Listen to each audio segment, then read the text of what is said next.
की ज्या प्रभागामध्ये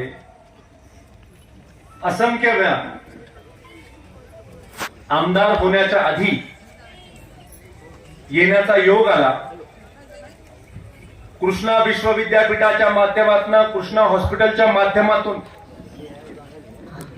मोफत आरोग्य उपचार देण्याच्या बाबतीमधलं काम आपण मागच्या काळामध्ये करू शकलो. आणि ज्या प्रभागामध्ये येत असताना नेहमी एक स्वप्न मनामध्ये घेऊन आम्ही येत होतो की कधी काही आपली सत्ता येईल त्यावेळेला हक्काचं घर या विभागामधल्या लोकांना आपण उपलब्ध करून देऊ. आपण थोडस इतिहासामध्ये जाऊया. आपल्या मलकापूर गावाची निर्मिती झाली, आपल्या गावाचं रूपांतर मोठ्या गावामध्ये झालं, गावाचं रूपांतर नगरपंचायतीमध्ये झालं, नगरपंचायतीचं रूपांतर नगरपालिकेमध्ये झालं.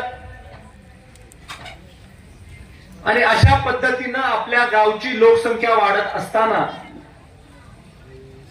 आपल्या या परिसरामध्ये आगाशिव डोंगराच्या पायथ्याशी काही गोरगरीब समाजातल्या लोकांना स्थलांतरित करण्याच्या बाबतीमधलं काम झालं. जीवनामध्ये कष्ट करणारे, समाज उभा करण्याचं काम करणारे, असंख्य उद्योगधंद्यामध्ये हातभार लावणारे असे असंख्य चांगले सद्गुणी लोक आपल्या या परिसरामध्ये आले. ज्या वेळेला आपले हे लोक या परिसरामध्ये आले तो काय 1995चा होता. 30 वर्षापूर्वीचा हा कालावधी होता. आणि 30 वर्षापूर्वी माझ्या माहितीप्रमाणे 140 कुटुंब इथं राहायला आली, इथं स्थलांतरित झाली. स्थलांतर आपलं होत असताना एक गोष्ट झाली की ही जागा कराड नगरपालिकेच्या 7/12वरच होती. आपलं स्थलांतर झालं पण आपली जमीन कधीच झाली नाही. आणि 30 वर्षानंतर अनेक लोकांनी संघर्ष केल्यानंतर, अनेक लोकांनी पाठपुरावा केल्यानंतर जमीन आपल्या नावाची झाली. कराड नगरपालिकेच्या नावाने जो 7/12 निघत होता तो 7/12 मलकापूर नगरपालिकेच्या नावाने आता निघायला लागला. अनेक लोकांनी याच्यामध्ये पाठपुरावा केला आणि आज हा 7/12 मलकापूर नगरपालिकेच्या नावाने आता आपल्याला निघायला सुरुवात झालेली आहे.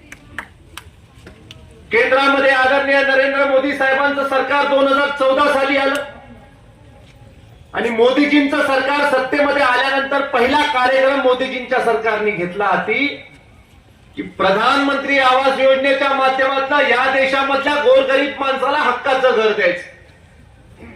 प्रधानमंत्री आवास योजनेच्या माध्यमातून या देशामध्ये मागच्या 10 वर्षामध्ये 2014 पासून 2024 पर्यंत 3 कोटी घरं देण्याचं काम केंद्र सरकारने मोदीजींच्या माध्यमातून केलं.